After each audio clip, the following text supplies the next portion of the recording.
So this is the program highlights for today. So we are going to have the keynote first, and then the Best Paper Award ceremony, and the plenary panel. After coffee break, we have the distinguished industry speakers, and then 54 technical sessions. The highlight for today is the banquet this evening in the Library of Congress.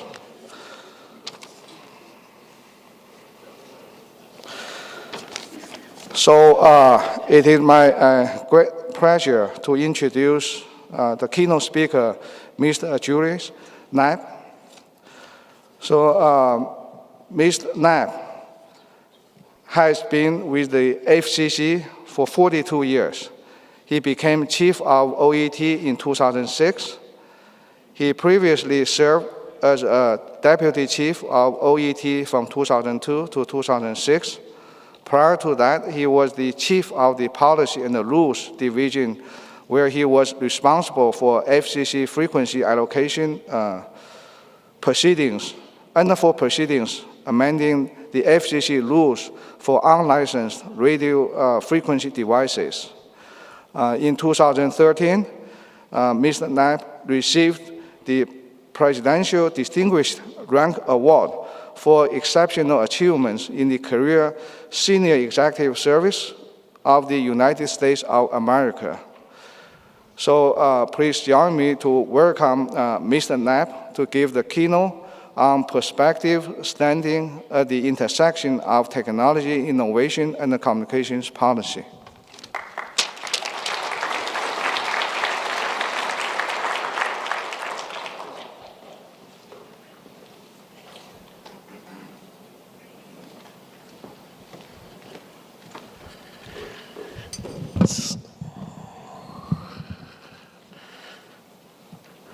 So good morning. I hear there's a little echo in the room, so I'll give my talk now and you can listen to it in an hour.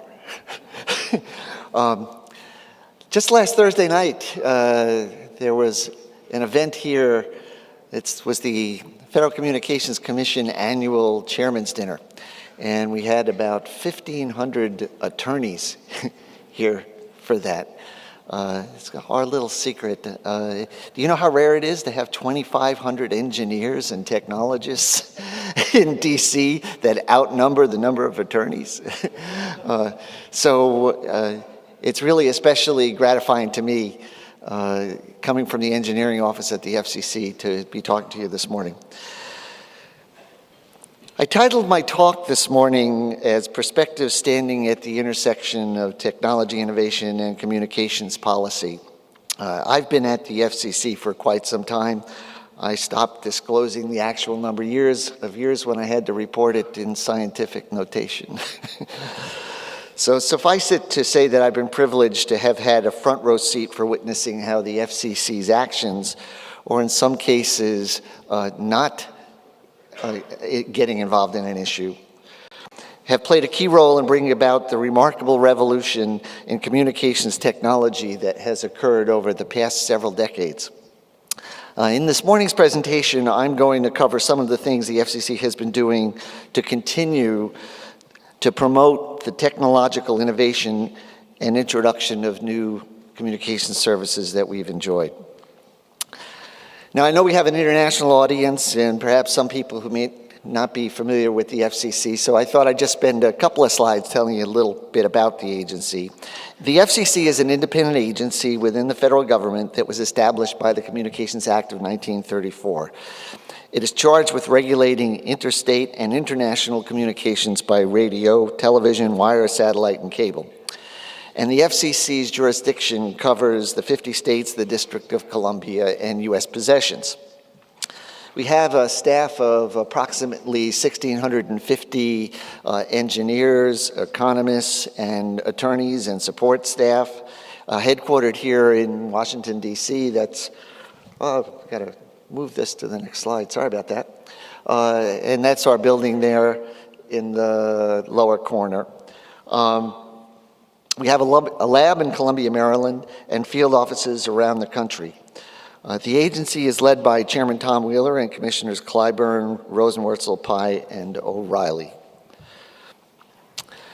Spectrum management responsibilities in the United States are divided between the FCC, which manages the parts of the spectrum that are used by non-federal entities, and the National Telecommunications, the National Telecommunications and Information Agency, which is in the Department of Commerce in the executive branch, which manages the spectrum that's used by the federal government. So the NTIA is advised by the various federal agencies and departments through a process that's called the Interdepartment Radio Advisory Committee. And so agencies like the Federal Aviation Administration, the Department of Defense, NASA, the Department of Energy, State Department, all weigh in on any spectrum issues that might affect them.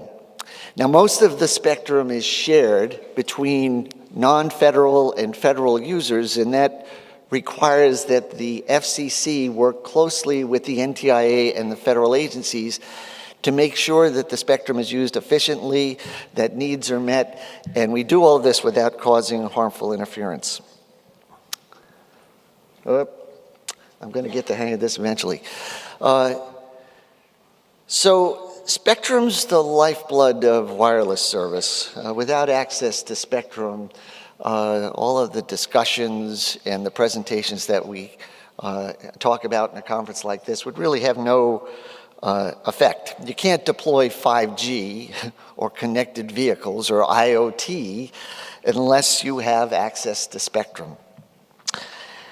And while most people think of spectrum in the context of wireless, we as engineers know that even things that traverse wires have spectrum. So it's fitting that the IEEE's monthly publication is called Spectrum. Okay, so maybe this last month's issue, which talks about the last best hope for the standalone pocket camera, might have appeared in Popular Photography.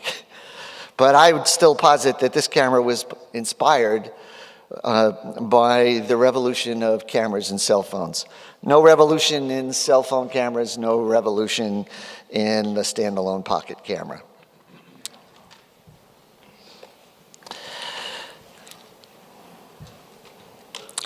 So the FCC has been around for more than 80 years, and spectrum has always been one of our core areas of expertise. Having been involved in spectrum for many years, I can tell you that there always have been recurring themes. We're running out of spectrum. That any proposed new service is going to cause massive interference. And that the beachfront spectrum for mobile is 30 megahertz. No, make that a gigahertz. No, make it 3 gigahertz. So I learned a while ago, since now we're talking about spectrum in the millimeter waves for mobile applications, and my tip to you is never tell anybody that there's a cap on the spectrum that could be used for mobile. So it's through the efforts of many brilliant people across government, industry, and academia, and including, I think, many of the people that are in this room, that we've always managed to find ways to make more spectrum available and for new services and devices. The explosive growth in mobile and other services has called for us to redouble our efforts to create new spectrum opportunities. And there have been many landmark actions taken in recent years to advance this cause. The FCC's National Broadband Plan in 2010 devoted an entire chapter to spectrum. From the Congress, the Middle Class Tax Relief and Jobs Creation Act of 2012 identified specific actions to free up spectrum. Presidential memos framed the need for increasing access to spectrum and established a goal of providing access, to 500 megahertz of spectrum over the course of 10 years. And the NTIA then developed a strategy to accomplish that. The President's Council of Advisors on Science and Technology issued a report on realizing the full potential of government-held spectrum to spur economic growth. And the Department of Defense in 2013 released its spectrum strategy, which is based on sharing. And it probably comes to no surprise that many others have weighed in on how to improve spectrum management. The IEEE, for example, recently published a paper making a number of recommendations for improving U.S. spectrum policy deliberations in the period 2017 to 2021, particularly in the areas of process improvements, improved technical resources at the FCC and the NTIA, and issues to stimulate innovation. Now, most services prefer to have access to spectrum that's allocated for exclusive use, and I can assure you that we are continuing to try to identify spectrum that can be allocated for exclusive use. But I can tell you this is becoming more difficult because so much of the lower spectrum bands that are best suited for mobile are already being used for other important services, such as public safety, air traffic control, things like GPS, radars, and so forth. And those services are also important, and you can't just move them around on the spectrum chart because there aren't other places where you can easily move them to. So even if you could move them, it would take a long time. And so a lot of effort has been going into the development of advanced spectrum sharing techniques that provide meaningful access to spectrum without displacing existing services. So this next chart talks about the 500 megahertz goal. It is a page copied from the NTIA's most recent report on the progress. And so far, the NTIA and the FCC have collectively made available 245 megahertz of spectrum for mobile use. That's been accomplished by repurposing certain federal spectrum and providing greater flexibility in how particular frequency bands are used. Now, I'm not going to go through the table, but I do want to highlight that one of those bands, the one that's listed as AWS-3, Advanced Wireless Service 3, was auctioned nearly 2 years ago for more than $40 billion.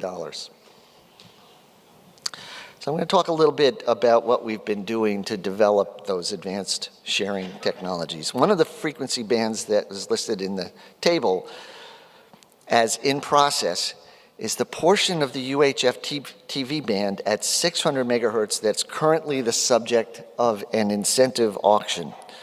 The incentive auction is the first of its kind relative to spectrum. It provides a means for incumbent TV broadcasters to turn in the spectrum and be compensated so that the spectrum can be repurposed for mobile wireless service. So here's how it works. A TV broadcaster can voluntarily put up its 6 megahertz TV channel for auction, choosing either to go off the air or perhaps channel share with another station. This is called the reverse auction. The forward auction is where parties place bids for the spectrum that is available through the reverse auction. When the bids in the forward auction exceed the bids in the reverse auction and some other criteria are met, the auction closes. After the auction, the spectrum is repacked to provide contiguous blocks of spectrum for both TV broadcasting and for wireless. But because this is a voluntary auction, we don't know where the balance will end up between the buyers and the sellers, and consequently, we don't know exactly how much spectrum will end up being recovered from the auction.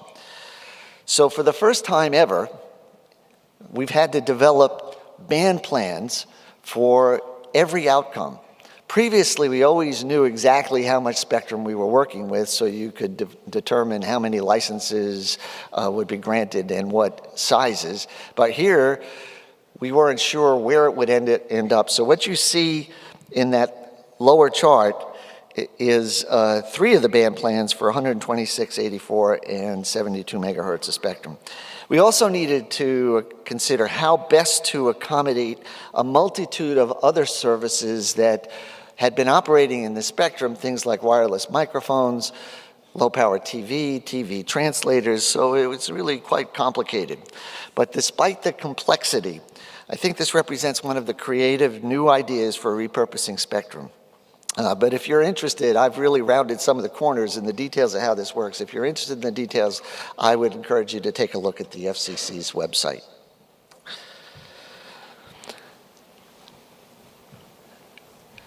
The September 2015 and January 2016 editions of the IEEE Communications magazine had some great articles on the 20-year history of software-defined radio. And at the FCC, we initiated our first rulemaking proceeding dealing with SDR back in 2000, starting with a notice of inquiry.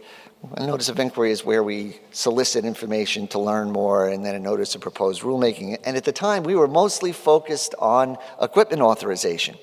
In the past, everything we had dealt with in certifying radios to make sure that they met the frequency limitations, the power output, the spurious and out-of-band emissions, were defined by the hardware. So how are you going to deal with radios that determine compliance through software?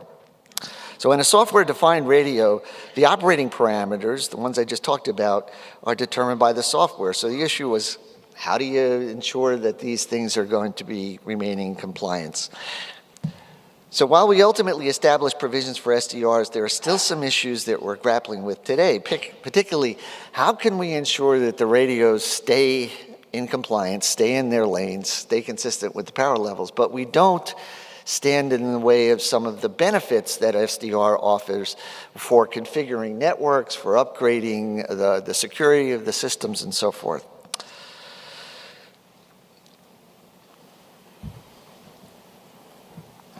So the first major foray for the Commission into dynamic spectrum sharing was in the so-called TV white space. The basic concept was to enable unlicensed devices to access the spectrum in the TV bands that's not used locally, and that's because you can't assign all of the TV channels in one location because that would preclude its use in the next city over. So there's a table of TV allotments that makes sure that every city has got a certain number of TV channels without interfering, but that means that there are empty channels at any given place. And when I say empty, many of them are occupied also by LPTV translators, the things I talked about before. But SDR was the enabling technology because it allowed the devices to actually shift or retune to whatever space was going to be available at a given location. And if that channel suddenly became unavailable, in other words, we had just licensed an LPTV station, the device could move out of the way. The whole thing was to operate through a database. And what the database does is it takes all of the TV services, the low power services, the cable head ends, and it defines their service areas and the areas that they have to be protected. So the device basically communicates with the network, says, here's where I am. The database comes back and says, if you're there, here are the frequencies that are available, and the device tunes to it. So we authorized 15 devices. They're all designed for fixed operation, for professional installation, where the location of the device is entered manually. And all are generic boxes with an input for a digital signal, voice, video, or data. And as engineers, we often talk about black boxes. We've got them in red, we've got them in blue. So we've also authorized 5 database providers, and one of the tricks here is making sure that all of the databases that define the protection areas are staying in sync.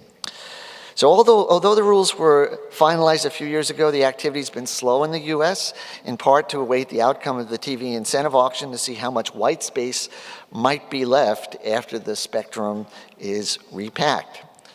But there has been strong international interest in white spaces in many places of the world, and I've given you a link up there to the Dynamic Spectrum Alliance website that talks about all of the deployments that have been going on. So 3.5 gigahertz, the Citizens Broadband Radio Service.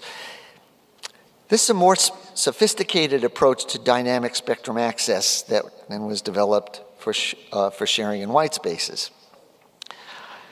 The executive branch had identified 100 megahertz of spectrum at 3550 to 3650 megahertz to be repurposed for use by the private sector.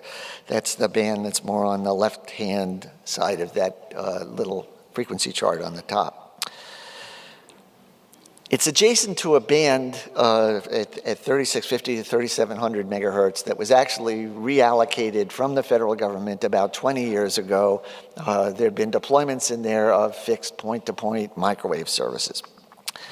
But one of the major issues for the new spectrum was that it had to be shared with Navy shipborne radars. And that necessitated establishing exclusion zones to avoid interference to or from the radars. And the zones were along the coasts and basically would have precluded use by about 60% of the population. And to make it a little more complicated, we also had satellite services that were operating in parts of that spectrum and in the adjacent spectrum, the C-band satellite service. So we asked the wireless industry about using the spectrum for traditional commercial wireless services, ubiquitous coverage. Create a high-power commercial wireless service that doesn't cover 60% of the population, not interested. And then came along some new ideas, like low-power small cells, as well as some fresh thinking, stemming from the PCAST report that I mentioned earlier, for a dynamic spectrum access system building upon that concept in TV white spaces.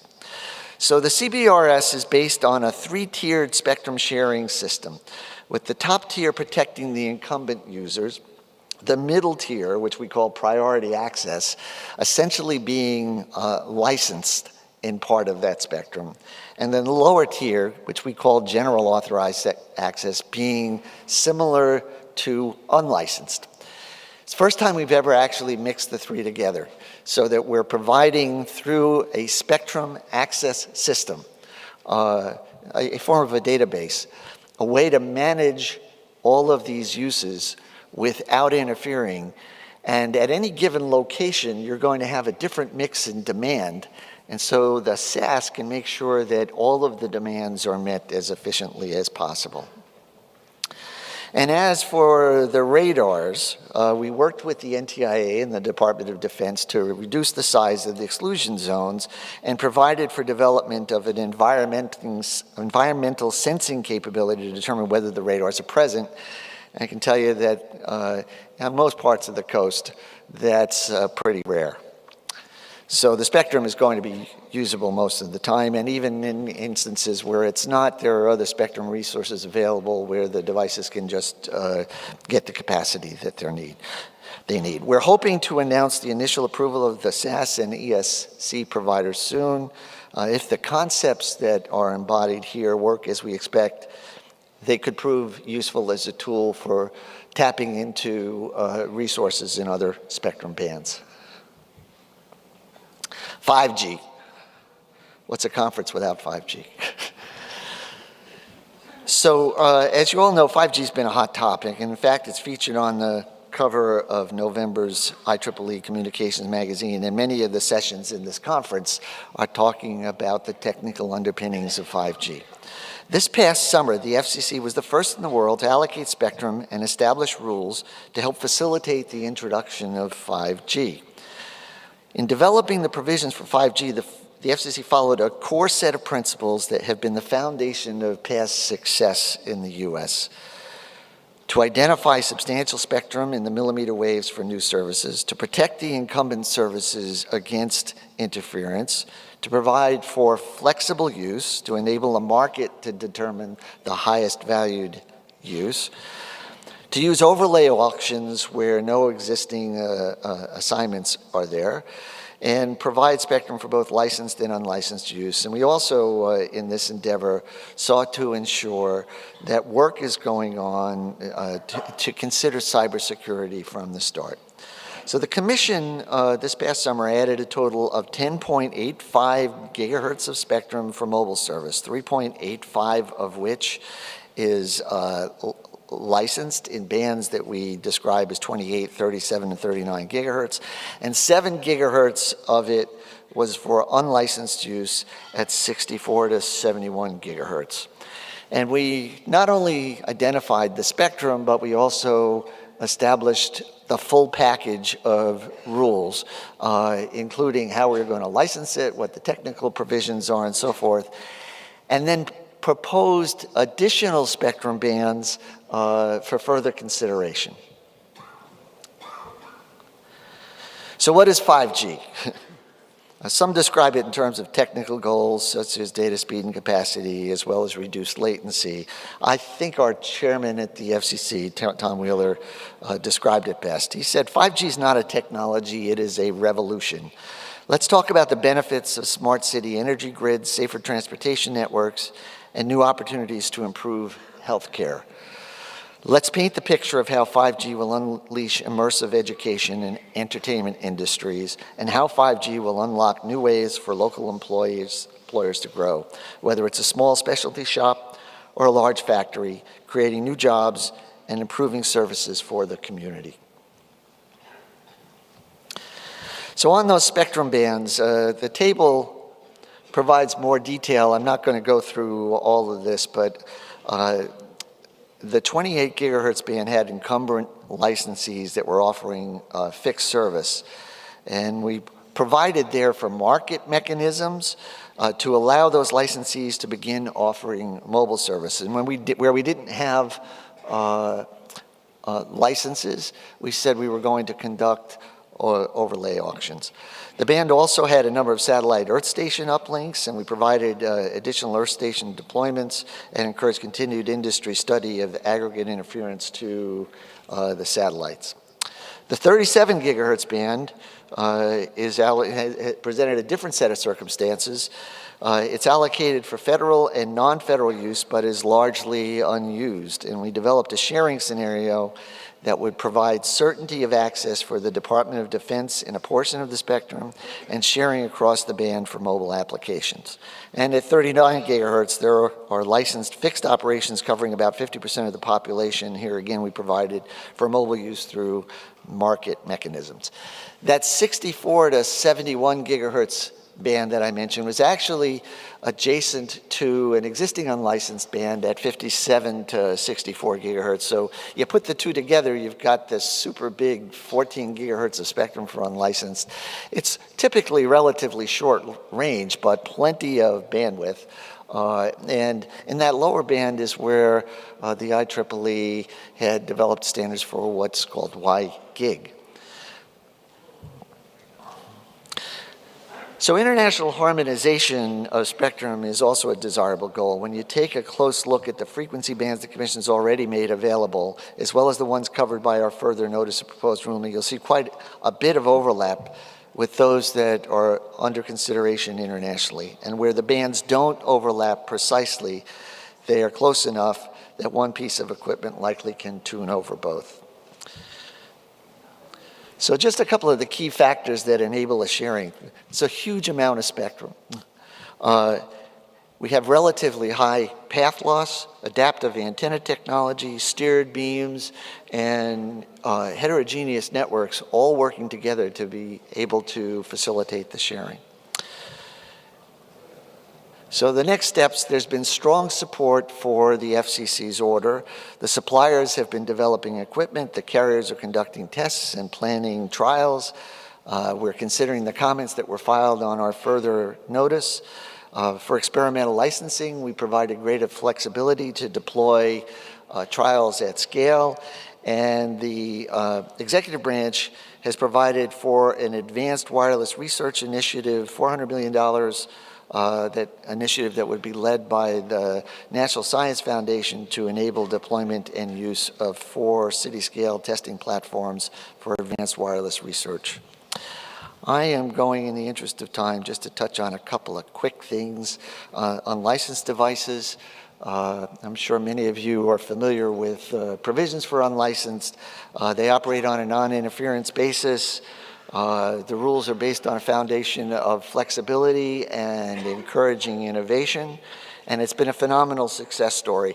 Everybody focuses on Wi-Fi and Bluetooth, maybe Zigbee and others, but there really are countless devices and uses. I've got shown in the lower part of this. Still behind on the slides. You know, everything from cordless phones and garage door openers and baby monitors and so forth. We've been doing some work at 5 gigahertz. Part of that block that I've got circled in the middle is used by the Department of Defense. It really is a gap in the spectrum that's available for unlicensed today. But that's got some tough challenges because the DoD systems that are there have got different characteristics than the parts of the spectrum where we already share through a mechanism called dynamic frequency selection. So there's work going on there, and the upper band is shared, would be shared with Department of Transportation, Intelligent Transportation Services. And so we're doing some work at our lab to test devices to see if the sharing will work. So in the interest of time, I'm going to just mention last Internet of Things. That's another topic that has gotten a lot of attention. IoT devices and applications have actually been developing and available for years, but they only got a name, the Internet of Things, in the last 2-3 years. I guess machine-to-machine communications just didn't cut it with the marketing departments. You know, and although IoT covers a boundless array of sectors and applications, I realized that it finally come of age when I walked into my local home improvement store and saw this display, which what you're looking at are devices for opening locks, turning on lights, controlling a home sprinkler system, a smoke alarm, a thermostat, determining if your home water heater has just sprung a leak, and so forth. And this, of course, just a small slice of the innovative products that are emerging from the world of IoT. And this will be the last slide I put up, but sometimes people talk about IoT as though it is monolithic, one take, but it's really covers both a wide variety of wireless and wireline technologies. And we had tasked our Technological Advisory Committee with making recommendations on IoT. And this was a chart that they had submitted to us, just nicely laying out all of the different technologies and ways you can deploy IoT. And so a key piece of this has been, for us, Spectrum. I'm going to stop here in the interest of time, and maybe we can talk some more about some of these things in the panel. I really thank you for your attention. The one last note I want to mention is that if you're so inclined, please consider public service. You know, I've had a very fulfilling and gratifying career at the FCC, and there's no better place really that you can work and combine engineering with policy. And so I would encourage you, if, you know, when you see, take a look at the postings that go up, and if you're interested, please apply. We can always use great engineers. Thanks for your attention this morning.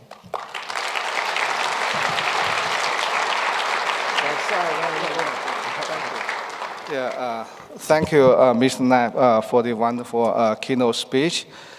It is very proud to say that Mr. Knapp is also the IEEE Life member and also a ComSoc member.